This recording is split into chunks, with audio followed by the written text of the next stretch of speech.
कल बोला था कंडीशन बोर्स के अकॉर्डिंग कि जब भी कोई इलेक्ट्रॉन सर्कुलर पाथ पे घूमता है तो ऑर्बिट वगैरह कहलाता है। ये सारी बातें हो गई थी। दूसरी बोला था, दूसरी बात बेटा कि जब भी इलेक्ट्रॉन ट्रांजिट करता है एक ऑर्बिट से दूसरे ऑर्बिट में करेगा तो वो एनर्जी को एब्जॉर्ब करेगा, और अगर हायर से लोअर में आएगा तो एनर्जी को एमिट करेगा। तो कितना एनर्जी एब्जॉर्ब किया या कितना एनर्जी एमिट किया ये कैसे पता चलेगा? यहाँ पे चेंज इन एनर्जी निकालना पड़ेगा। कल बता रखे थे कंडीशन कि मान लो यहाँ पे एनर्जी 10 जूल का है और यहाँ पे एनर्जी 20 है, तो एब्जॉर्ब कितना किया इसने? 20 माइनस 10 एब्जॉर्ब किया, मतलब डेल्टा ही निकालेंगे यहाँ चेंज इन एनर्जी। और चेंज इन एनर्जी निकालने का तरीका होगा Hc अपॉन लैम्डा। और चेंज इन एनर्जी मतलब final energy minus initial energy equal to Hc upon क्या करेंगे? लैम्डा करेंगे। ये कंडीशन कब लेना है? जब इलेक्ट्रॉन ट्रांजिट करे एक ऑर्बिट से कहाँ? दूसरे ऑर्बिट में। समझ रहे हो कंडीशन? ठीक है, ये कंडीशन बोल रहा हूँ तब लेना है जब इलेक्ट्रॉन ट्रांजिट करे वन ऑर्बिट से दूसरे ऑर्बिट में। बट यहाँ पे आपको एक और कंडीशन क्या बोलने जा रहा हूँ, सुनो ध्यान से। ये थर्ड पॉइंट, ये भी इंपॉर्टेंट पॉइंट है बच्चों। आज का क्लास बहुत इंपॉर्टेंट क्लास है बच्चों, क्योंकि एप्लीकेशन कराऊंगा बोर्ड्स का। बोर्ड्स के एप्लीकेशन से ही क्वेश्चन बनते हैं ज़्यादातर, ठीक है ना। काफ़ी सारे क्वेश्चन के वैरायटी जो है वो यहाँ से दिखाई देंगे आपको, इसलिए बता रहा हूँ। बोल रहा हूँ कंडीशन यहाँ पे देखो बेटा ध्यान से। E final minus initial Hc upon क्या दिख रहा है? लैम्डा दिख रहा है। ये आसान चैप्टर है बच्चों, अगर आपको कहूँ तो। अगर आप इसको देखोगे तो ये बेसिकली एक आसान चैप्टर में से भी है, जो आपका स्कोरिंग भी है और आसान भी है। यहाँ देखो ई फाइनल माइनस ई इनिशियल, अगर आप देखोगे तो Hc अपॉन क्या बोल रहा हूँ? लैम्डा बोल रहा हूँ। दूसरा बोल रहा हूँ कि जब भी कोई इलेक्ट्रॉन सर्कुलर पाथ पे घूम रहा होता है तो सर्कुलर पाथ पे अगर घूमेगा तो इसके पास कुछ ना कुछ वेलोसिटी तो है ही, और अगर सर्कुलर पाथ पे तो एंगुलर मोमेंटम भी है। तो एंगुलर मोमेंटम होता है mvr, पढ़े हुए हो आपको। सो mvr बोलता है, बोर्स ने क्या बोला कि जो एंगुलर मोमेंटम होगा वो सिंपल मल्टीपल होगा h अपॉन 2 पाई के। h अपॉन 2 पाई का सिंपल मल्टीपल होगा, जहाँ पे n होगा नंबर ऑफ ऑर्बिट या सेल, नंबर ऑफ ऑर्बिट, ठीक है ना, उसी को सेल बोलते हैं। जैसे अगर फर्स्ट ऑर्बिट की बात करते हैं बेटा, तो फर्स्ट ऑर्बिट की अगर बात करोगे यहाँ पे, तो फर्स्ट ऑर्बिट में एंगुलर मोमेंटम का जो वैल्यू होगा mvr इक्वल टू n1 हो जाएगा, तो h अपॉन 2 पाई हो जाएगा। सेकेंड ऑर्बिट की बात करेंगे अगर, तो mvr का वैल्यू हो जाएगा, n की जगह हम 2 ले लेंगे तो 2h अपॉन 2 पाई हो जाएगा, कट जाएगा ये, मतलब h अपॉन पाई हो जाएगा। तो इस तरह से आप निकाल सकते हैं किसी भी ऑर्बिट का एंगुलर मोमेंटम, ठीक है। चलिए नोट कीजिए इसको फटाफट फटाफट। क्वेश्चन जो है ये नहीं पूछेगा आपको इतना आसान कंडीशन। हाँ, एंगुलर मोमेंटम को किसी के साथ कनेक्ट करेगा, आगे बताऊंगा अभी जाके, ठीक है ना। लेकिन क्वेश्चन जो बनता है बच्चों वो एप्लीकेशन के ऊपर, सारी कहानी एप्लीकेशन की रहेगी, इसलिए इसी को लेकर आ रहा हूं condition. Application of Bohr's model, application of Bohr's model. अगर आप बोर्स मॉडल का एप्लीकेशन देखोगे बेटा, सबसे पहले बात आप लोग एक बेसिक फंडामेंटल बात आप लोग को पता होगा कि बोर्स एटॉमिक मॉडल वैलिड है किसके लिए? सिंगल इलेक्ट्रॉन स्पीसीज, मतलब ऐसे के लिए जिसके पास एक ही इलेक्ट्रॉन हो। समझ रहे हो बात? ठीक है। सो फर्स्ट पॉइंट तो यही बोल रहा हूं कंडीशन कि applicable for single electron species. Single electron species का मतलब जैसे हाइड्रोजन एक ही इलेक्ट्रॉन होता है, हीलियम होता है प्लस कर दो तो 2 में 1 इलेक्ट्रॉन चला गया, एक ही बचा। लिथियम 2 प्लस कर दो तो एक ही बनेगा कंडीशन। बेरिलियम 3 प्लस कर दो, 4 थे 3 चले गए, एक ही बचा, एटसेट्रा। जहां भी एक इलेक्ट्रॉन सिस्टम होगा उनमें जो है वो बोर्स का मॉडल एप्लीकेबल था। ये इसका ड्रॉबैक भी रहा था लास्ट में, ठीक है ना। अब इधर देखो, पर हम लोग बात उस सब चीजों की नहीं करेंगे जिसकी रिक्वायरमेंट नहीं है। अब अगला कंडीशन जो यहाँ पे मेन एप्लीकेशन है बच्चों, वो लिख रहा हूं कंडीशन टू कैलकुलेट, समझना ध्यान से। यहाँ पे रेडियस कैलकुलेट करेंगे और रेडियस के साथ जो है वो velocity of electron, radius of N orbit, velocity of electron, इसके अलावा जो है वो एनर्जी, जो सबसे ज्यादा इंपॉर्टेंट है, energy of electron in orbit, ठीक है। ये मेन चीज है।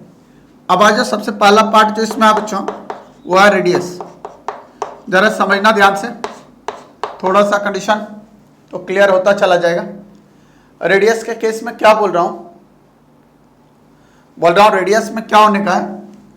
जैसे मान लो आपको एक बेसिक फंडामेंटल बात बता दूं बच्चों, ये न्यूक्लियस है और ये इलेक्ट्रॉन अपने चारों तरफ घूम रहा है। थोड़ा बहुत आप लोग फिजिक्स में भी पढ़े होंगे, इलेक्ट्रॉन अगर घूम रहा है ये कंटिन्यूअसली ऑर्बिट में, इसका मतलब क्या है बेटा कि इस पे दो तरह का फोर्स एग्जर्ट कर रहा होगा, एक जो इसको अपनी तरफ खींच रहा होगा पॉजिटिव नेगेटिव अपोजिट चार्ज की वजह से, और अगर कोई खींच रहा होगा तो इसको कोई दूर इधर धकेल भी रहा होगा, क्योंकि इलेक्ट्रॉन अपने जगह पे फिक्स घूम रहे हैं। इसका मतलब जितना फोर्स इधर लग रहा होगा उतना ही फोर्स इधर लग रहा होगा। सो हम बोल सकते हैं कंडीशन देखो ध्यान से बेटा, ये सेंटर से अवे एक फोर्स लग रहा है, अवे फ्रॉम द सेंटर जो फोर्स लगता है उसको फिजिक्स में बोलते हैं सेंट्रीफ्यूगल फोर्स, ठीक है, और जो टुवर्ड्स द सेंटर लगता है उसको सेंट्रीपिटल फोर्स। पर यहाँ पे ऑपोजिट चार्ज होने के वजह से सेंटर की तरफ फोर्स लग रहा है, ऑपोजिट चार्ज होने की वजह से जो फोर्स लगता है बेटा इसको बोलते हैं इलेक्ट्रोस्टैटिक फोर्स या कूलम्बिक फोर्स, ठीक है। इसका मतलब यह बच्चों कि अगर इलेक्ट्रॉन अपने पाथ पे लगातार घूम रहा है, इसका मतलब ये हुआ कि जितना इलेक्ट्रोस्टैटिक फोर्स जो लग रहा होगा इधर, उतना ही सेंट्रीफ्यूगल फोर्स भी लग रहा होगा। मतलब electrostatic force equal to centrifugal force होगा, इस वजह से इलेक्ट्रॉन कंटिन्यूअस अपने पाथ पे चल रहा है, ठीक है ना। अब सेंट्रीफ्यूगल फोर्स का मैग्नीट्यूड आपको पता है, कंडीशन mv²/r, चाहे सेंट्रीपिटल हो चाहे सेंट्रीफ्यूगल, दोनों का मैग्नीट्यूड तो यही आता है, केवल सेंट्रीपिटल टुवर्ड्स द सेंटर और ये अवे फ्रॉम द सेंटर चल रहा है। अब इलेक्ट्रोस्टैटिक फोर्स की अगर आप बात करोगे बेटा, तो यहाँ पे देखो इलेक्ट्रोस्टैटिक फोर्स, अगर आप इलेक्ट्रोस्टैट में पढ़े होंगे फिजिक्स में, तो आप लोग पढ़ते हैं K Q1 Q2/r², याद होगा कंडीशन, जहाँ Q1 Q2 चार्ज है, मैग्नीट्यूड ऑफ चार्ज लेते थे फोर्स जब निकालते होंगे इलेक्ट्रोस्टैट में, तो ठीक है, वहां पे जो है वो प्लस माइनस नहीं लेते, केवल मैग्नीट्यूड। अब अगर मान लो बेटा ऐसा कंडीशन लिख रहा हूं कि इसको इलेक्ट्रॉन के चार्ज को मैं Q1 मान रहा हूं, तो Q1 इक्वल टू तो ये हो गया, Q2 हो गया प्रोटॉन का चार्ज, Q2 जो है वो प्रोटॉन का चार्ज है, मान लो ये इलेक्ट्रॉन का चार्ज है Q1, और इसको लिख रहा हूं Q2, ठीक है, ये Q1। अब अगर प्रोटॉन का चार्ज निकालेंगे तो कैसे निकालेंगे बेटा, जितना इलेक्ट्रॉन का चार्ज होता है मैग्नीट्यूड में प्रोटॉन का भी चार्ज उतना ही होता है, ये आपको पता है कंडीशन। अब देखो इधर ध्यान से, मान लो कोई एटम सोडियम है, ऐसा बोल रहा हूं, मान लो कि सोडियम एटम है, तो सोडियम का एटॉमिक नंबर कितना 11 है, तो इसके पास जो है वो 11 प्रोटॉन है, मतलब 11 इलेक्ट्रॉन है, न्यूट्रल कंडीशन है, दिख रहा है ना कंडीशन, जितना प्रोटॉन उतना इलेक्ट्रॉन, इलेक्ट्रॉन का मास बराबर होता है। तो ये जो आपके पास जितना बोल रहा हूँ कंडीशन बेटा, कि यहाँ चार्ज ऑफ प्रोटॉन जो होगा वही चार्ज ऑफ इलेक्ट्रॉन होगा, और ये 11 इसका क्या है बेटा, जेड है, atomic number. So in general इसका टोटल चार्ज अगर न्यूक्लियस पे निकालेंगे तो जेड इंटू ई निकालेंगे, तो Q2 का वैल्यू जो हो गया वो जेड इंटू क्या हो जाएगा, ई हो जाएगा। तो Q1 मिल गया, Q2 मिल गया, तो यहां से इस फोर्स को अगर आप निकालोगे तो K, और Q1 की जगह में लिखोगे कितना E लिखोगे, और Q2 की जगह में क्या लिखोगे, Z इंटू ई लिखोगे, और अपॉन r²। ध्यान रखना कंडीशन, कूलम्बिक फोर्स में हमेशा मैग्नीट्यूड लेते हैं, याद है ना, फिजिक्स में ध्यान होगा। अब इधर देखो इक्वेशन नंबर 1 इसको माना और इसको 2 माना।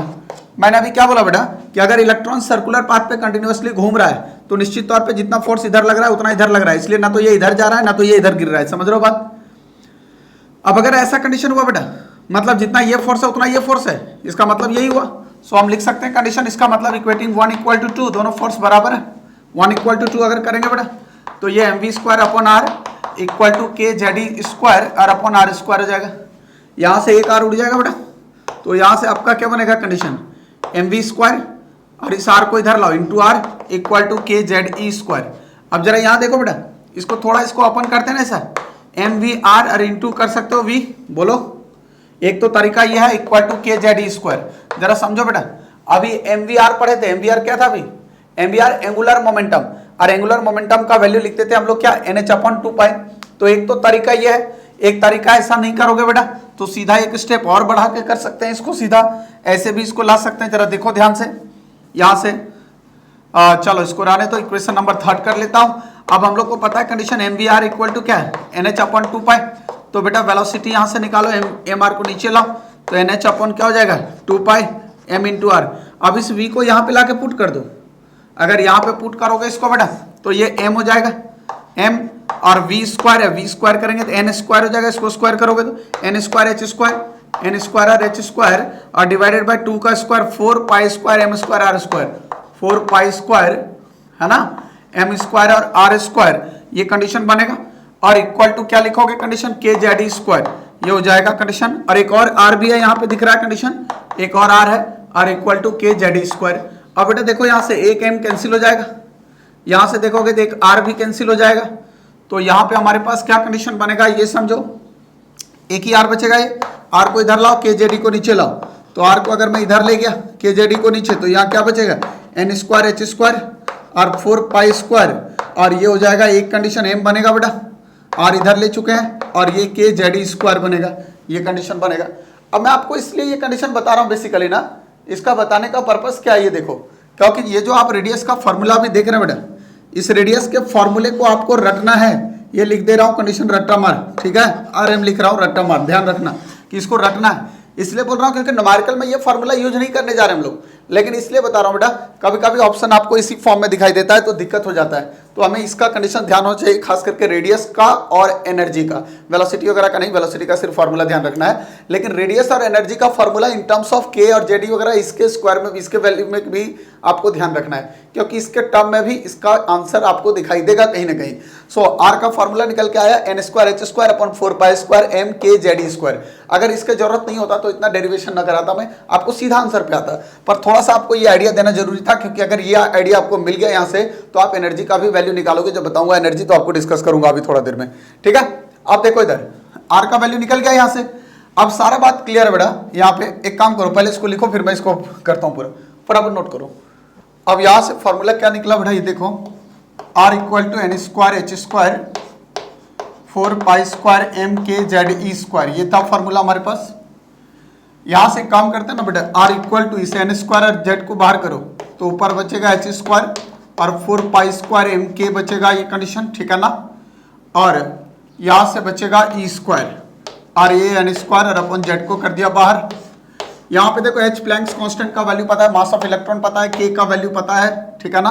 K = 1/4πε0, एप्सिलॉन का वैल्यू पता है, इलेक्ट्रॉन का चार्ज पता है। इन सब का वैल्यू जब पुट करेंगे तो R = 0.529 और इंटू n²/z आएगा, लेकिन ये वैल्यू एंगस्ट्रॉम में निकलता है। और यही रीजन है बेटा कि रेडियस का वैल्यू जो यहाँ पे आएगा वो एंगस्ट्रॉम में आएगा, ठीक है। तो आपको ये फार्मूला ध्यान रखना है न्यूमेरिकल के लिए और कुछ नहीं, ठीक है। R = 0.529 into n²/z। अब यहाँ पे बेटा फंडामेंटल बात क्या समझो जरा ध्यान से। यहाँ से क्या बोल रहा हूँ, मान लो लिख रहा हूँ कंडीशन जैसे ऐसा कि 4 हाइड्रोजन एटम, अगर आप हाइड्रोजन की बात करते हो बेटा तो हाइड्रोजन की बात करोगे तो निश्चित तौर पे Z = 1 बात करेंगे, ठीक है ना, समझ रहे हो बात। और लिख रहा हूँ कि 4 hydrogen atom and first orbit, for first orbit, and लिख रहा हूँ कहाँ पे, फर्स्ट ऑर्बिट। अगर फर्स्ट ऑर्बिट की बात करेंगे बेटा तो फर्स्ट ऑर्बिट में n का वैल्यू क्या हो जाएगा, 1 हो जाएगा, n नंबर ऑफ ऑर्बिट। तो R का वैल्यू निकलेगा कितना, 0.529, 1 का स्क्वायर 1, इधर भी 1 हो जाएगा।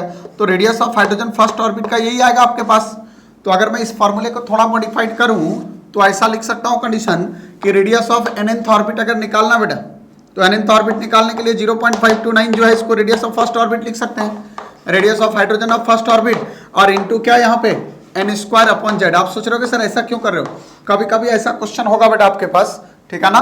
क्वेश्चन में क्या लिखा होगा, क्वेश्चन में लिखा होगा कि radius of hydrogen of first orbit दे देगा कंडीशन, बोलेगा कंडीशन की फाइंड रेडियस ऑफ हीलियम, लिख देगा condition radius of helium of third orbit, ऐसा कुछ, ठीक है। अभी आपको अभी आगे डिस्कस भी करूंगा, सुनो ध्यान से। अगर रेडियस ऑफ nth ऑर्बिट निकालना बेटा तो यहां से हमने क्या किया, 0.529 के जगह में लिख दिया radius of hydrogen of first orbit into n²/z, ठीक है। अब यहाँ पे दो केस बना रहा हूं, दो केस क्या बना रहा हूं, केस 1 लिख रहा हूं कंडीशन फॉर सेम एलिमेंट, ठीक है, बट डिफरेंट ऑर्बिट, लिख रहा हूं for same element but different orbit. अगर एलिमेंट सेम हो और ऑर्बिट अलग हो तो अब इस कंडीशन में क्या बनेगा, देखो एलिमेंट सेम है, इसका मतलब z का वैल्यू क्या होगा, सेम होगा, राइट। और different orbit, orbit different and अलग होगा। तो अगर ऐसा कंडीशन होगा बेटा z सेम होगा तो रेडियस ऑफ nth ऑर्बिट निकालने के लिए radius of hydrogen of first orbit और इसको कांस्टेंट रख दो वैल्यू और इनटू हो जाएगा कंडीशन क्या, n², ये फॉर्मूला लगा दोगे तो सीधा कंडीशन बनेगा। बात समझ रहा हो। अगर यही कंडीशन ऐसा नहीं रहेगा बेटा, हाँ, जैसे केस 2 क्या लिख रहा हूं, देखो केस 2 लिख रहा हूं फॉर, अब एलिमेंट सेम नहीं रहेगा, ऑर्बिट सेम रहेगा, एलिमेंट अलग होगा, फॉर डिफरेंट एलिमेंट, फॉर लिख रहा हूं डिफरेंट एलिमेंट, अभी बताऊंगा, छोटे छोटे क्वेश्चन भी आते हैं बच्चों, but same orbit, different element but same orbit, ऐसा कंडीशन हुआ, ऑर्बिट सेम हो तो n सेम है तो n को कांस्टेंट हटा दो, तो रेडियस ऑफ nth ऑर्बिट निकालने के लिए radius of hydrogen of first orbit और अपन क्या कर देंगे, z कर देंगे। जैसे मान लो आपको एक छोटा एग्जांपल क्वेश्चन के रूप में बता रहा हूं बच्चों, आपको दे देगा कंडीशन कि the radius of hydrogen of first orbit is 0.529 angstrom, इतना लिख दिया कंडीशन, ठीक है। लिखेगा कंडीशन की फाइंड रेडियस ऑफ, सुनना ध्यान से बेटा, radius of helium plus in first orbit, तो बेटा देखो ऑर्बिट तो दोनों में सेम है, केवल डिफरेंस कहां पे है, एलिमेंट में, डिफरेंट एलिमेंट है, यहाँ हीलियम प्लस है, यहाँ हाइड्रोजन था, तो अगर डिफरेंट एलिमेंट होगा सेम ऑर्बिट होगा तो रेडियस निकालने के लिए रेडियस ऑफ nth ऑर्बिट मतलब radius of first orbit of helium plus निकालेंगे अगर, तो रेडियस ऑफ हाइड्रोजन 0 पॉइंट क्या लिखोगे 5 to 9 और अपॉन जेड एटॉमिक नंबर देखो जेड कितना दिख रहा है बच्चों इसका, हीलियम का एटॉमिक नंबर 2, आंसर आ जाएगा जितना भी आएगा इतना एंगस्ट्रॉम। बात समझ रहे हो? तो आपको छोटे छोटे क्वेश्चन यहाँ से बन सकते हैं बेटा, लिख लो इसको फटाफट। कभी कभी बेटा दोनों चीजें डिफरेंट हो सकता है, ऑर्बिट भी एटॉमिक नंबर भी, ठीक है ना, ये भी ध्यान रखना। जैसे मान लो लिखा हुआ कंडीशन लिखो, क्वेश्चन एक छोटा सा क्वेश्चन यहाँ, फिर मैं आगे एप्लीकेशन के साथ कराऊंगा। लिखो the radius of ground state of hydrogen is capital R. The radius of ground state of hydrogen atom is capital R, ठीक है। लिखोगे then radius of third energy state of lithium 2+ is, radius of third energy state of lithium 2+ is. देखो बेटा सबसे पहले कुछ बातें जो आप लोग को क्लियर ही होगा शायद मेरे हिसाब से, n = 1 अगर हम लोग लिखते हैं तो इसको ग्राउंड स्टेट बोलते हैं। ग्राउंड स्टेट मतलब लोअर एनर्जी स्टेट, ठीक है, जहां एनर्जी सबसे कम है। क्यों इसको लोअर एनर्जी बोलते हैं अभी आगे बताऊंगा एनर्जी में। ये लिख रहा हूं condition lower energy state. n जैसे जैसे बढ़ेगा बच्चों वैसे वैसे एनर्जी स्टेट बढ़ेगा। अगर n = 2 हो गया तो इलेक्ट्रॉन पहला जंप करके यहाँ गया, इसलिए इसको बोलते हैं फर्स्ट एक्साइटेड स्टेट। तो अगर क्वेश्चन में लिखा हुआ है फर्स्ट एक्साइटेड स्टेट, इसका मतलब n का वैल्यू आपको 2 लेना है। अगर लिख रहा है कंडीशन सेकेंड एक्साइटेड स्टेट, तो सेकेंड मतलब n कहाँ गया 3 में, सेकेंड एक्साइटेड स्टेट। अगर लिख रहा है थर्ड एक्साइटेड स्टेट मतलब n का वैल्यू 4 हो जाएगा। तो इस तरह का कंडीशन ध्यान रखना है, राइट, ठीक है। ग्राउंड स्टेट मतलब ये मत सोचना n 0 है, ग्राउंड स्टेट लोअर एनर्जी सबसे n = 1, ठीक है। अब बोल रहा है कि रेडियस ऑफ हाइड्रोजन दिया हुआ है ग्राउंड स्टेट मतलब जब n = 1 है, radius of hydrogen of ground state दिया हुआ है कितना r। आपको बोल रहा है कंडीशन रेडियस किसका बेटा, r के टर्म में पूछ रहा है, लिथियम का, किसमें थर्ड एनर्जी लेवल। देखो लिखा हुआ कंडीशन कि radius of third energy state, third energy state मतलब एक पहला एनर्जी स्टेट हो गया, दूसरा और ये थर्ड, n = 3 हो गया। Radius of third energy state of lithium 2+ पूछ रहा है बेटा, तो रेडियस का फॉर्मूला क्या है 0.5 to 9, बोलो राइट। और इंटू क्या लिखोगे n²/z। जरा मेरी बात सुनो बेटा, ये 0.59 क्या था, radius of hydrogen of first, याद है ना। तो radius of hydrogen of first इसका वैल्यू r दिया हुआ है, 0.59 = r लिखा हुआ है। So radius of 3 of lithium 2+ equal to लिखेंगे r और इंटू n का स्क्वायर 3 का स्क्वायर मतलब 9 हो जाएगा और लिथियम का एटॉमिक नंबर 3 हो जाएगा, ये कट जाएगा। सो आंसर हो जाएगा 3r। बोलो क्लियर है। तो रेडियस ऑफ लिथियम प्लस जो निकलेगा lithium 2+ of third orbit, radius of क्या लिख रहा हूं condition lithium 2+ of third orbit, ये है radius of lithium 2+ of third orbit, ये हो जाएगा। ये आंसर आपका निकलेगा 3r। लिख लो फटाफट फटाफट। तो रेडियस के बाद अगला कंडीशन आपके पास लेके आ रहा हूं बच्चों, सेकंड वेलोसिटी। इसका डेरिवेशन की नीड नहीं है बच्चों, आपको कोई नीड नहीं है क्योंकि इसका बीच का कोई स्टेप नहीं पूछेगा। आपको सीधा फॉर्मूला याद रखना है कि वेलोसिटी अगर निकालना है बोर्स ऑर्बिट में तो वेलोसिटी का फॉर्मूला होता है बच्चों 2.18 × 10⁻6 × z/n, इतना लिखते हैं कंडीशन। और ये वेलोसिटी है तो मीटर पर सेकंड, बस सीधा फॉर्मूला याद रखना आपको ये, ठीक है। अब यहाँ पे क्या बोल रहा हूँ देखो बेटा, फिर से सेम कंडीशन आएगा कि सर अगर velocity of hydrogen first orbit का निकालें तो n = 1, ये भी 1 हो जाएगा, हाइड्रोजन के लिए एटॉमिक नंबर भी 1 और ऑर्बिट भी 1, तो ये वेलोसिटी निकल जाएगा कितना 2.18 × 10⁻6, ठीक है। अब फिर से वही दो कंपैरेटिव केस दे सकता है बेटा। दो कंपैरेटिव केस क्या दे सकता है कि for different element but same orbit, ठीक है। डिफरेंट एलिमेंट होगा लेकिन ऑर्बिट क्या होगा सेम। अगर ऑर्बिट सेम होगा तो इनको कांस्टेंट रखो, तो वेलोसिटी ऑफ nth ऑर्बिट जो निकालेंगे बेटा, जो भी ऑर्बिट के लिए पूछेगा, ठीक है। तो निकालने का तरीका होगा velocity of hydrogen of first orbit, इसके जगह हम लिख सकते हैं velocity of hydrogen of first orbit और इंटू एटॉमिक नंबर z, ठीक है। समझ रहे हो, ऑर्बिट तो सेम रहेगा, ये भी फर्स्ट ऑर्बिट के लिए निकालेंगे, जो भी एलिमेंट का निकालेंगे, ठीक है। लेकिन अभी nth लिख रहा हूँ, nth की जगह हम 1 लिख देंगे। अब अगर ऐसा कंडीशन होगा बेटा, दूसरा केस क्या बनेगा फिर से कि सर एलिमेंट डिफरेंट ना हो, ऑर्बिट डिफरेंट हो, एलिमेंट सेम हो। फॉर डिफरेंट क्या लिखेंगे orbit but same element, element क्या हो जाए बोलो सेम हो जाए, एलिमेंट सेम मतलब जेड सेम होगा। तो इस कंडीशन में वेलोसिटी जो निकालेंगे बेटा ये हो जाएगा velocity of hydrogen of first orbit. अब एलिमेंट सेम है तो जेड कांस्टेंट हो जाएगा, तो डिवाइडेड बाय क्या कर देंगे बोलो n कर देंगे यहाँ से, ठीक है। चलो फटाफट फटाफट इसको भी नोट कर लो। एक क्वेश्चन लिखवा, जैसे मान लो इस तरह का कंडीशन आपके पास आता है, क्वेश्चन पूछता है कंडीशन कि velocity of fourth orbit of hydrogen, velocity of fourth orbit of hydrogen atom is, मान लो कुछ दे दिया यहाँ पे x दे दिया, ठीक है। बोलेगा कंडीशन की find velocity of hydrogen in first orbit. अगर ऐसा कंडीशन लिखता है बच्चों तो देखो इधर ध्यान से, फोर्थ ऑर्बिट अलग अलग है, आइटम सेम है, देखो हाइड्रोजन एटम सेम है ना, लेकिन ऑर्बिट अलग है। अगर ऑर्बिट अलग होगा बच्चों, डिफरेंट ऑर्बिट और एटम सेम, तो वी एन डायरेक्ट लिख रहा हूँ, V N equal to velocity of hydrogen of first orbit upon N. Velocity दिया हुआ बेटा nth ऑर्बिट के लिए, फोर्थ ऑर्बिट के लिए, ठीक है ना। ये वेलोसिटी ऑफ हाइड्रोजन पूछ रहा है फर्स्ट ऑर्बिट में, और फोर्थ ऑर्बिट के लिए दिया हुआ है, तो फोर्थ ऑर्बिट के लिए वेलोसिटी x हो जाएगा। वेलोसिटी ऑफ हाइड्रोजन और n दिया हुआ है कितना, फोर्थ ऑर्बिट के लिए ये दिया हुआ है, ठीक है। जो ये n लेंगे यही तो n है ये। अब यहाँ पे वेलोसिटी ऑफ हाइड्रोजन निकाल दो, velocity of hydrogen of first orbit equal to 4 × x, मतलब 4x आंसर हो जाएगा, ठीक है। तो एक कॉमन क्वेश्चन ऐसे कर सकते हो। दूसरा दो तरीका बेटा, थोड़ा सा इसको अगर तरीके को बढ़ाओगे, एक तो तरीका ऐसा नहीं करना चाहोगे तो मत करो, दूसरे तरीके से भी कर सकते हो। आप सोचोगे सर कैसे करेंगे, वेलोसिटी डायरेक्टली प्रोपोर्शनल टू फार्मूले में क्या था, देखो n था ना।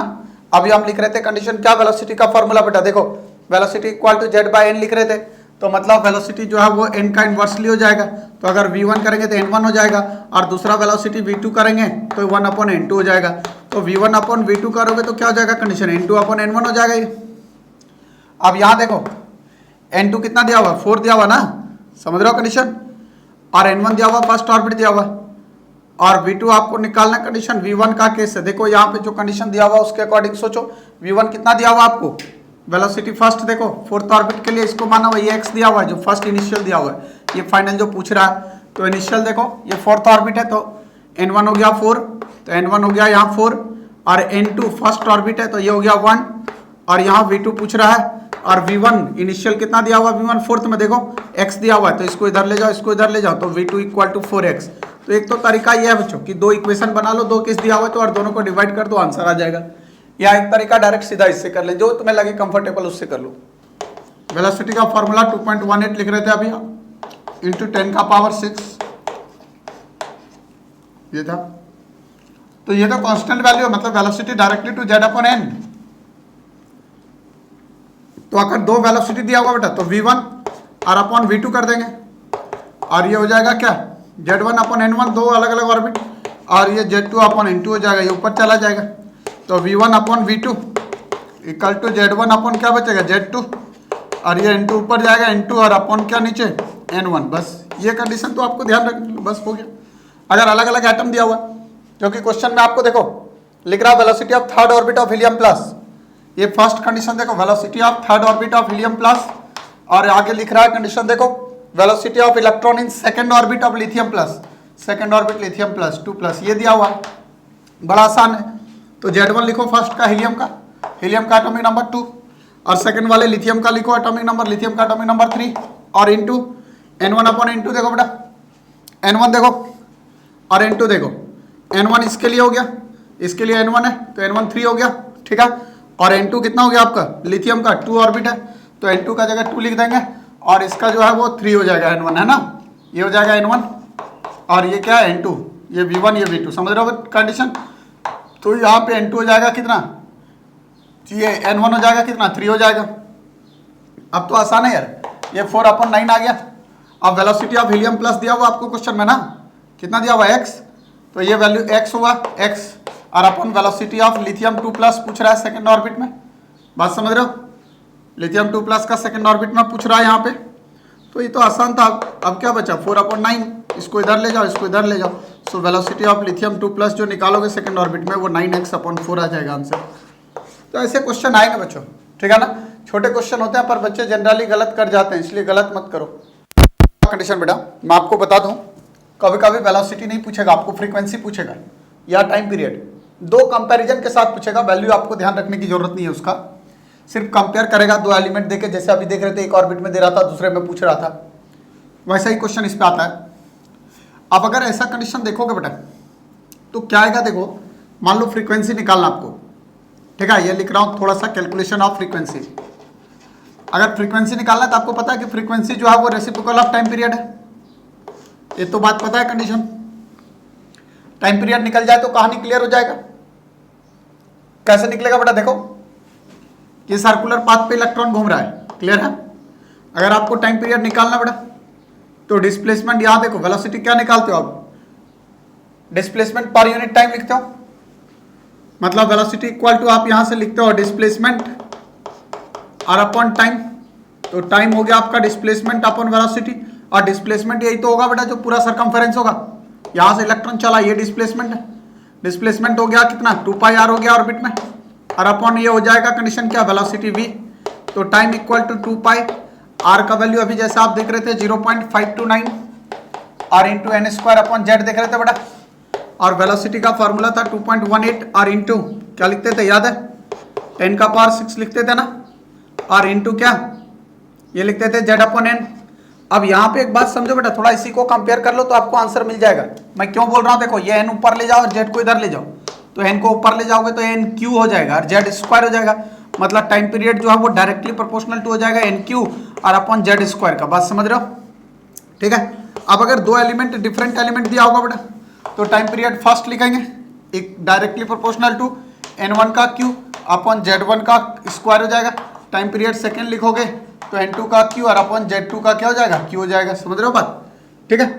अब यहाँ से बड़ा सिंपल है, दोनों को डिवाइड करोगे तो t1 upon t2 equal to n1 का क्यू हो जाएगा बेटा ऊपर, और नीचे क्या आ जाएगा n2 का क्यू आ जाएगा, और n2 ये ऊपर जाएगा z वाला, तो z2 का क्या आ जाएगा बताओ, ये स्क्वायर है ना, z2 का स्क्वायर आ जाएगा और ये z1 का स्क्वायर आ जाएगा। बस इतना ही तो करना आपको, ठीक है।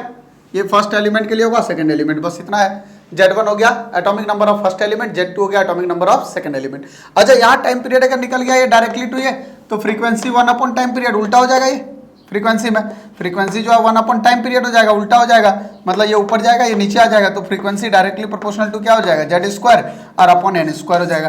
तो कभी कभी फ्रीक्वेंसी पे भी क्वेश्चन आ सकता है टाइम पीरियड पे, ठीक है ना, तो इसलिए इसको भी नोट कर लो, डायरेक्ट कंडीशन रहेगा। कैलकुलेशन ऑफ एनर्जी के अंदर बोल रहा हूं कि अगर एनर्जी निकालना बच्चों कैसे निकालेंगे, सबसे इंपॉर्टेंट बात एनर्जी निकालने की बात कर रहा है ना, देखना सबसे पहले एक फार्मूला हम लोग पढ़े थे बेटा, उसी को हम लोग लर्न करते हैं और उसी को पकड़ते हैं। अभी जो रेडियस के कंडीशन में बता रहे थे कि एक फोर्स इधर लगता है तो एक फोर्स इधर लगता है, याद होगा कंडीशन। तो वहां पे हम लोग क्या कंडीशन पढ़ रहे थे कि सर जो सेंट्रीफ्यूगल फोर्स होगा mv स्क्वायर अपॉन आर वो K Z E square upon R square के बराबर होगा, ऐसा कंडीशन था। मतलब coulombic force equal to centrifugal force, यही था, ये कट जाएगा तो mv square equal to K Z E square upon हो जाएगा क्या आर।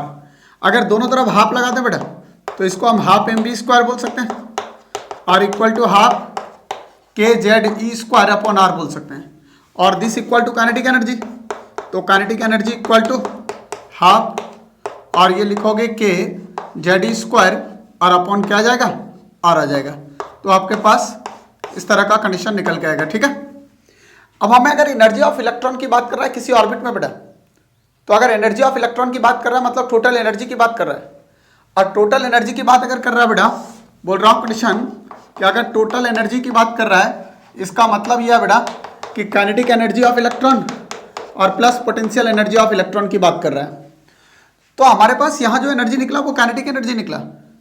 अब अगर हम पोटेंशियल एनर्जी निकालना चाहेंगे बेटा तो पोटेंशियल एनर्जी इस इलेक्ट्रॉन का कैसे कैलकुलेट करेंगे, ये देखो आप पढ़े हो इलेक्ट्रोस्टैट के अंदर कि पोटेंशियल एनर्जी निकालने का तरीका होता है सर के Q1 Q2 अपॉन आर, याद होगा, और यहाँ पे चार्ज भी लेते हैं बेटा, ध्यान होगा।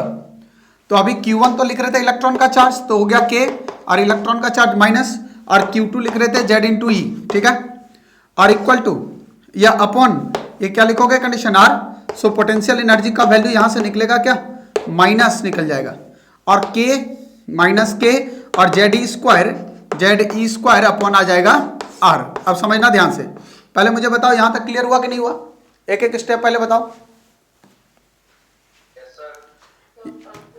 सबको क्लियर है बेटा? हाँ देखो इधर ध्यान दो। अब मैं एक्चुअली आपको ये डेरिवेशन की तरफ इसलिए ले जा रहा हूं क्योंकि मैं कुछ कोरिलेट करना चाह रहा हूं बेटा, अदरवाइज मैं सीधा फार्मूला लिख देता, पर फार्मूला लिखने से आपका क्वेश्चन एनर्जी का सॉल्व नहीं होगा, इस वजह से आपको थोड़ा बताना पड़ रहा है। तो ये तो बेसिकली काइनेटिक एनर्जी है और ये कंडीशन किसका है, पोटेंशियल एनर्जी है। अब अगर हम टोटल एनर्जी की तरफ चलते हैं बेटा, तो टोटल एनर्जी इक्वल टू क्या हो जाएगा बोलो, काइनेटिक एनर्जी प्लस पोटेंशियल। तो काइनेटिक की जगह में ये वैल्यू रख देंगे हाफ और के जेड स्क्वायर अपॉन हो जाएगा आर, और प्लस पोटेंशियल की जगह में minus K Z square upon are, ये हो जाएगा condition minus K Z square upon R हो जाएगा। तो बेसिकली क्या कंडीशन है देखो, प्लस माइनस माइनस हो जाएगा ये, तो ई टी इक्वल टू हो जाएगा क्या, देखो यहां से हाफ हो जाएगा, ठीक है ना, और ये कंडीशन आ जाएगा आपके पास -1 और K Z E square upon R common हो जाएगा, तो ये माइनस हाफ हो जाएगा, मतलब हो जाएगा कंडीशन माइनस के और ये हो जाएगा Z E square upon R हो जाएगा इक्वल टू टोटल एनर्जी आ जाएगा, ये कंडीशन बनेगा। अब यहां पे क्या है देखो, समझना ध्यान से बेटा, थोड़ा कंडीशन यहां से चेंज होगा, बोल रहा हूं ये कंडीशन आ रहा है काइनेटिक और एक पोटेंशियल आ रहा है ना, ठीक है। यहां से कंडीशन क्या चेंज होगा देखो, ये हमारे पास निकला था काइनेटिक एनर्जी, कितना निकला था बोलो, हाफ के जेड स्क्वायर, और पोटेंशियल एनर्जी का वैल्यू कितना निकला, माइनस के और ये जेड स्क्वायर अपॉन आर, ये निकल रहा था कंडीशन, है ना। अगर टोटल एनर्जी निकाल रहे हैं तो क्या बोल रहा हूं, दोनों को ऐड कर रहे हैं, अगर दोनों को ऐड करेंगे बेटा तो यहां से कितना निकल के आया वैल्यू, वो यहाँ पे ये हाफ भी तो आएगा, 1/2 भी तो आएगा वैल्यू ये, है ना, क्योंकि ये -1 है तो माइनस हाफ आएगा ये, तो ये 1/2 आ जाएगा, मतलब माइनस हाफ और ये K Z square upon are. अब इसको देखो बेटा ध्यान से देखो, इसको और इसको ध्यान से देखो, अगर ये वैल्यू ये आ रहा है बेटा तो यहां से बहुत सारी कंडीशन क्लियर होंगे। कैसे देखो, एनर्जी कितना निकला बेटा, minus K Z E square और अपॉन 2 इंटू आर, यही आया। रेडियस का फॉर्मूला पता है बेटा, रेडियस का फॉर्मूला क्या लिख रहे थे, माइनस के और जेड ई स्क्वायर और अपॉन कितना 2, और याद करो आर इक्वल टू लिख रहे थे बेटा N square H square upon 4 pi M K और जेड ई स्क्वायर, ऐसा लिख रहे थे बेटा, ठीक है। तो इसको अगर ऊपर ले जाओगे तो एनर्जी ई का जो फॉर्मूला आएगा क्या आएगा देखना ध्यान से, उसके बाद मैं कोरिलेट करूंगा इसको एक साथ लाके। एनर्जी ई का फॉर्मूला क्या आएगा, माइनस क्या कंडीशन बनेगा देखो, के तो कट जाएगा यहाँ पे, तो यहाँ पे बचेगा जेड स्क्वायर और ये ऊपर चला जाएगा बेटा, तो ये 4 पाई एम और जेड ई स्क्वायर बचेगा बेटा ऊपर, है ना। और क्या कंडीशन बन रहा है देखना, अच्छा ये जेड स्क्वायर बनेगा ना, ये जेड स्क्वायर और ई स्क्वायर ई 4 हो जाएगा कंडीशन यहाँ पे, एनर्जी ऑफ 4 हो जाएगा ये, और डिवाइडेड बाय नीचे 2 एन स्क्वायर एच स्क्वायर, के तो कैंसिल हो जाने का ना, नहीं ये भी तो के ऊपर जाएगा, के ऊपर जाएगा तो के स्क्वायर हो जाएगा ये, तो ये के स्क्वायर और नीचे condition N square H square बचेगा, एन स्क्वायर एच स्क्वायर और ये 2 बचेगा, तो 2 कट जाएगा ये, तो एनर्जी इक्वल टू हो जाएगा 2 पाई एम और ये के स्क्वायर और जेड स्क्वायर ई 4 और upon N square H square, ये कंडीशन एक आपके पास आएगा। लेकिन आपको ये सारी बातें नहीं याद रखना बेटा, इसका कोई रिक्वायरमेंट नहीं है, बात समझ रहे हो। और साइन क्या रहा है, नेगेटिव आ रहा है तो नेगेटिव लेंगे यहाँ पे। आप इन सारे वैल्यू को जब रख दोगे बेटा, यहाँ पे जेड स्क्वायर और एन स्क्वायर हटा दो, ये जेड स्क्वायर और एन स्क्वायर को हटा दो, और बाकी जितने वैल्यू है ये 2 का वैल्यू पता है, पाई पता है, मास ऑफ इलेक्ट्रॉन पता है, के का वैल्यू पता है, एच का वैल्यू पता है, तो सबको रखने से ये वैल्यू आएगा 13.6 और into Z square upon N square, लेकिन ये 13.6 इलेक्ट्रॉन वोल्ट में आएगा, इसलिए एनर्जी का वैल्यू जो लिखेंगे वो लिखेंगे इलेक्ट्रॉन वोल्ट। क्लियर है, समझ रहे हो कंडीशन, बोल रहा हूँ कंडीशन कि यहां से जब देखोगे तो एनर्जी का वैल्यू जो आएगा ये कितना आएगा, माइनस में आएगा, और ये जो निकलेगा सबका वैल्यू 13.6, और ये जेड स्क्वायर एन स्क्वायर को बाहर कर दिए तो minus 13.6 into Z square upon N square electron volt. तो आपको न्यूमेरिकल करने के लिए यही फॉर्मूले का ध्यान रखना बेटा, लेकिन यहाँ एनर्जी इलेक्ट्रॉन वोल्ट में निकलेगा। अगर एटम में कन्वर्ट करना है, अगर इसको जूल में कन्वर्ट करना है तो 1.6 इंटू 10 का पावर -19 से मल्टीप्लाई कर देंगे, बता रखा हूँ कंडीशन, ठीक है। तो सबसे पहले आप लोग एक काम करो, उसको नोट करो। तो देखो एक बात ध्यान रखना बेटा, यहां से हमने जो निकाला वो ये वैल्यू क्या निकला, काइनेटिक एनर्जी का, ये किसका निकला, पोटेंशियल का। और टोटल एनर्जी निकालने के लिए हमने क्या किया था, दोनों को ऐड किया, काइनेटिक प्लस पोटेंशियल दोनों को ऐड किया यहां से, और ऐड करने के बाद हमारे पास एनर्जी का वैल्यू ये आया। यहां से Z square upon N square निकाल के सबका पाई एम ये सब का वैल्यू पुट कर दिया, 13.6 इलेक्ट्रॉन वोल्ट निकला। सो एनर्जी का फॉर्मूला क्या आ गया, 13.6 into Z square upon N square, इतना इलेक्ट्रॉन वोल्ट आ गया, ठीक है। देखो एक बात समझो बेटा, अभी काइनेटिक एनर्जी का जो वैल्यू निकाले ना, काइनेटिक एनर्जी का वैल्यू क्या निकाल रहे थे, half K Z square upon are निकाल रहे थे, ठीक है। जबकि टोटल एनर्जी का जो वैल्यू निकाल रहे थे बेटा, टोटल एनर्जी का जो वैल्यू आपने निकाला, ई लिख रहा हूं, वो निकाला क्या देखो, -12 K Z E square upon R लिख रहे थे बेटा। ये half K Z square upon kinetic energy है ना, तो एनर्जी इक्वल टू देखो माइनस ऑफ काइनेटिक एनर्जी, मतलब जो काइनेटिक एनर्जी का वैल्यू आएगा वही टोटल एनर्जी का वैल्यू आएगा, केवल साइन उल्टा हो जाएगा, समझ रहे हो। अगर काइनेटिक एनर्जी पॉजिटिव है या इसको इधर ले आओ तो minus of energy equal to kinetic energy लिखेंगे। तो जो काइनेटिक एनर्जी का वैल्यू आएगा वही इसका एनर्जी का वैल्यू आएगा, केवल साइन उल्टा हो जाएगा। अगर ये प्लस दिया हुआ है तो ये माइनस हो जाएगा। मान लो काइनेटिक एनर्जी 15.2 दिया हुआ इलेक्ट्रॉन वोल्ट, तो भैया एनर्जी का वैल्यू माइनस 15.2 इलेक्ट्रॉन वोल्ट हो जाएगा। बस इतना ही अंतर है, बात समझ रहे हो। अब इधर देखो, तो एक तो रिलेशन ये मिला कि सर एनर्जी और काइनेटिक एनर्जी में ये रिलेशन है। दूसरा कंडीशन क्या बोल रहा हूँ, मान लो आप काइनेटिक एनर्जी अभी आप लिख रहे थे और पोटेंशियल एनर्जी देखो, ठीक है ना। यहाँ पे लिख रहा हूँ कंडीशन कि काइनेटिक एनर्जी अभी देखे ये और पोटेंशियल एनर्जी चलो लिखते। पोटेंशियल एनर्जी का यहाँ निकाले थे condition minus K Z E square upon R, minus K Z E square upon R लिख रहे थे। अब बेटा जरा गौर से देखो, एनर्जी के फार्मूला और इसके फार्मूले को देखो। ये तो था किसका, काइनेटिक एनर्जी का फार्मूला, ये था टोटल एनर्जी का फार्मूला, है ना। अब अगर देखोगे यहाँ पे बेटा तो क्या कंडीशन है, देखो minus K Z E square upon R, minus K Z E square upon R, यहाँ पोटेंशियल एनर्जी है और डिवाइडेड बाय 2 कर दो तो एनर्जी मिल जाएगा। तो देयरफॉर एनर्जी इक्वल टू लिख सकते हैं, क्या कंडीशन बेटा बोलो, minus K Z E square हो गया, ये क्या पोटेंशियल एनर्जी, पोटेंशियल एनर्जी और नीचे बचेगा क्या 2। तो टोटल एनर्जी बोल रहा हूँ, टोटल एनर्जी में और पोटेंशियल एनर्जी में रिलेशन क्या है कि टोटल एनर्जी जो होगा वो पोटेंशियल एनर्जी का आधा होगा। अगर पोटेंशियल एनर्जी 13.2 दिया हुआ है तो इसको डिवाइड कर दो 2 से, तो टोटल एनर्जी निकल जाएगा। बोलो क्लियर है।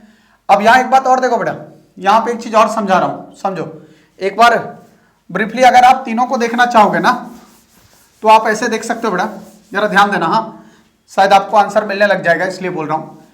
ये तो एनर्जी, टोटल एनर्जी और पोटेंशियल का रिलेशन है, ये टोटल और काइनेटिक का है। अब काइनेटिक और पोटेंशियल का रिलेशन निकाल लेते हैं पहले जरा। इधर देखो पोटेंशियल एनर्जी ये निकला ना और काइनेटिक ये है, काइनेटिक एनर्जी इक्वल टू है हाफ और K Z E square upon R, यही तो है बेटा, ठीक है। अब यहाँ क्या बोल रहा हूँ देखो, इसको इधर ले जाओ पहले तब आपको आंसर मिलेगा।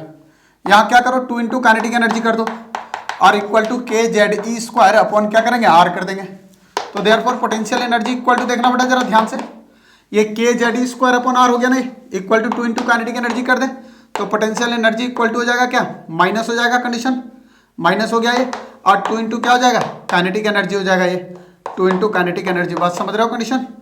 तो यहाँ से अगर देखोगे बेटा कंडीशन तो क्या निकला, रिलेशन समझ में आया कि पोटेंशियल एनर्जी और काइनेटिक एनर्जी जो है, पोटेंशियल एनर्जी काइनेटिक का 2 टाइम्स है बट साइन क्या लेंगे नेगेटिव। बात समझ रहे हो।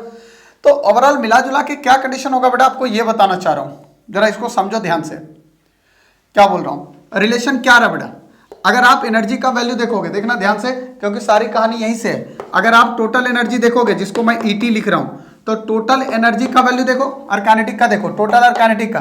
तो टोटल और काइनेटिक का वैल्यू देखोगे बेटा, ये क्या आ रहा है, माइनस काइनेटिक एनर्जी आ रहा है। Total energy equal to minus of kinetic energy. और काइनेटिक एनर्जी और पोटेंशियल का एनर्जी का रिलेशन अगर देखोगे बेटा, तो kinetic energy equal to potential energy divided by 2 और साइन माइनस, तो ये हो जाएगा माइनस पोटेंशियल एनर्जी और डिवाइडेड बाय 2 हो जाएगा। समझ रहे हो कंडीशन।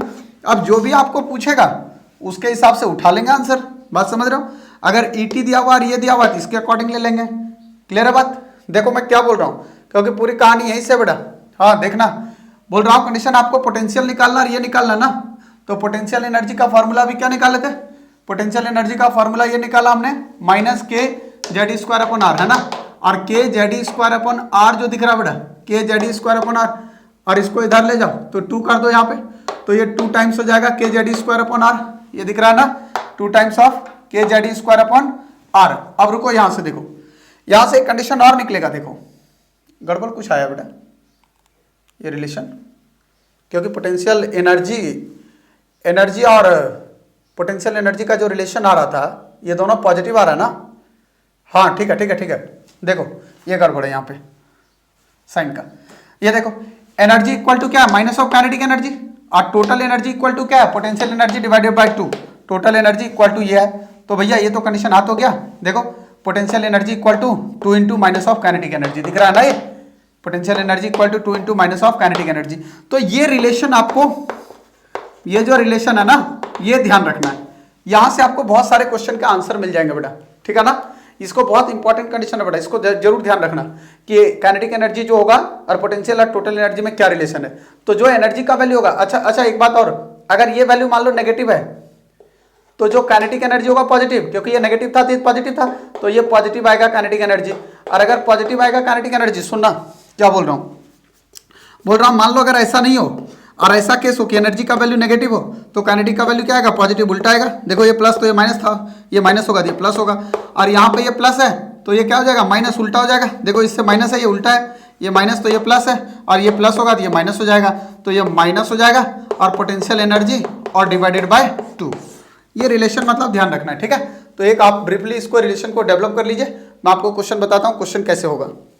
आ तो गया, देखो ना, potential energy equal to -2 into kinetic energy है ना, तो potential energy equal to -2 into kinetic energy. यहाँ पे यहाँ पे यहाँ पे यह है कंडीशन kZ²/r। ये क्या था, अच्छा यहाँ माइनस छूट गया ना, ये टोटल एनर्जी है ना, ये तो वैल्यू माइनस में होगा ना पोटेंशियल का। हाँ तो ये वैल्यू तो फिर वही आ रहा होगा ना, प्लस ही आ रहा होगा ना यहाँ पे। देखो ऊपर ऊपर देखो, कैलकुलेशन देखो, ऊपर पोटेंशियल एनर्जी क्या निकाले थे, पोटेंशियल एनर्जी -kZ²/r निकाले थे। पोटेंशियल एनर्जी का वैल्यू जो था ये पूरा था ना -kZ²/r, यह ना। और टोटल एनर्जी का वैल्यू देखो, टोटल एनर्जी क्या है, -12 kZ²/r। तो मैं यहां पे लिख रहा हूं ये -kZ²/r हो गया पोटेंशियल। ये देखो दिख रहा है दीपांशु, पोटेंशियल एनर्जी का फॉर्मूला -kZ²/r। अब ये माइनस दिख रहा है kZ²/r, ये पूरा मिला के पोटेंशियल एनर्जी है डिवाइडेड बाय 2। अब क्वेश्चन देखो, calculate kinetic energy and potential energy of electron in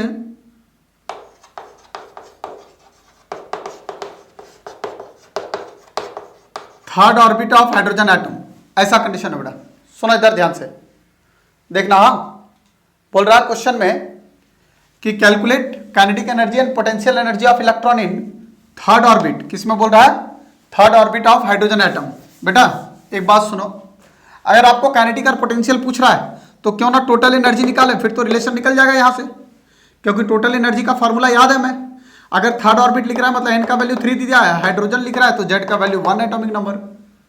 तो टोटल एनर्जी निकाल लो सबसे बढ़िया, -13.6 इंटू क्या भी फॉर्मूला बताया था, Z²/n²। देखो वहां लास्ट में, तो यहाँ पे हो जाएगा -13.6 और इंटू Z², 1 का स्क्वायर, और n का स्क्वायर, 3 का स्क्वायर 9 और ये 1.5, मतलब ये हो जाएगा -1.51 इलेक्ट्रॉन वोल्ट आ जाएगा। अब बेटा अगर ये टोटल एनर्जी नेगेटिव आ गया, टोटल एनर्जी नेगेटिव, तो काइनेटिक का वैल्यू पॉजिटिव में उतना ही आएगा, सेम होता है, बराबर होता है, केवल पॉजिटिव हो जाएगा। तो अगर टोटल एनर्जी इतना आ गया तो काइनेटिक एनर्जी पॉजिटिव में आ जाएगा +1.51 इलेक्ट्रॉन वोल्ट। पहले बताओ बेटा इतना क्लियर हुआ कि नहीं हुआ। अब बेटा काइनेटिक अगर निकल गया तो पोटेंशियल भी निकलेगा। देखो टोटल का पोटेंशियल के साथ रिलेशन लेके आओ, नेगेटिव ऑफ टोटल दिख रहा है ना ये, अगर ये नेगेटिव होगा तो ये भी नेगेटिव होगा वैल्यू, बोलो अरे हाँ या ना,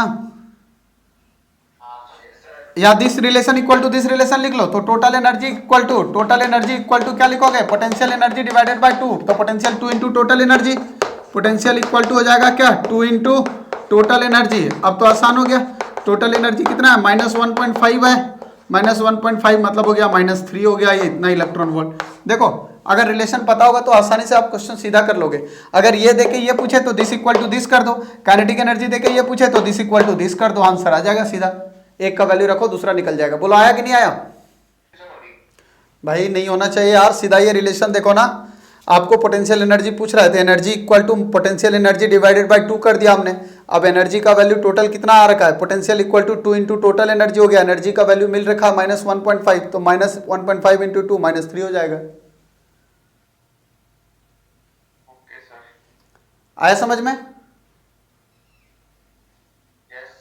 हाँ कंफ्यूज नहीं करना, इस रिलेशन को याद रख लेना तो कंफ्यूजन नहीं होगा कभी।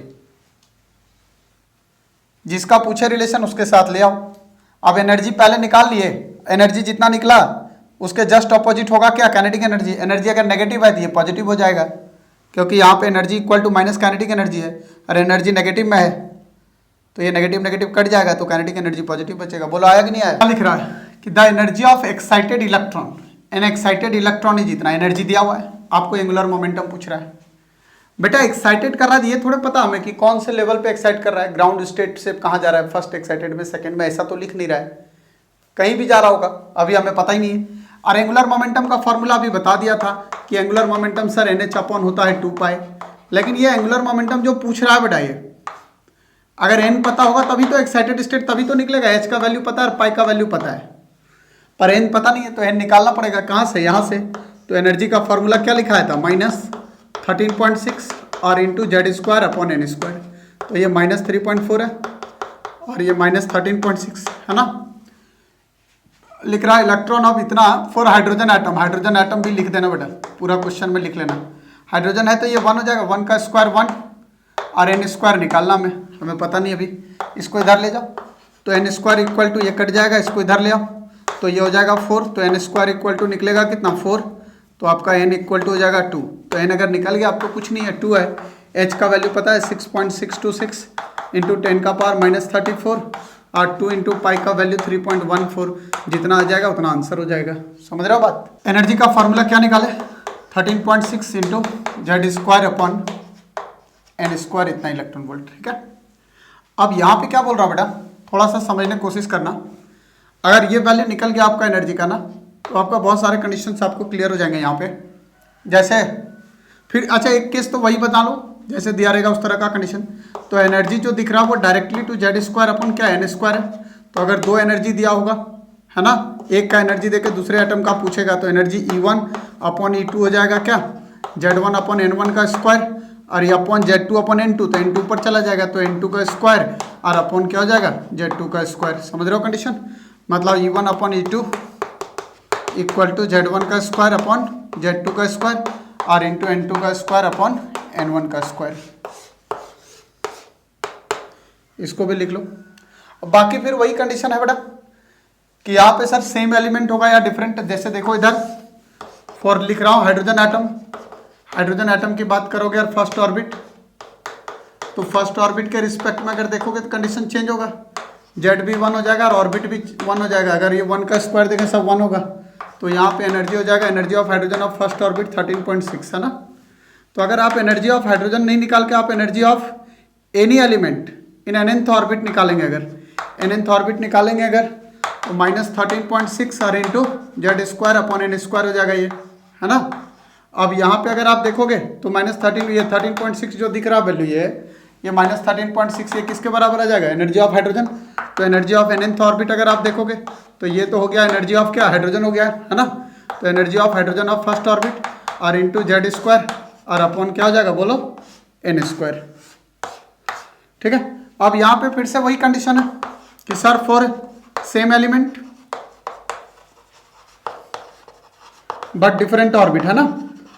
अगर डिफरेंट ऑर्बिट लोगे और एलिमेंट सेम, तो डिफरेंट एलिमेंट लेंगे सेम एलिमेंट तो Z कांस्टेंट हो गया, तो E हो गया nth के लिए क्या, energy of hydrogen of first orbit upon N² हो जाएगा।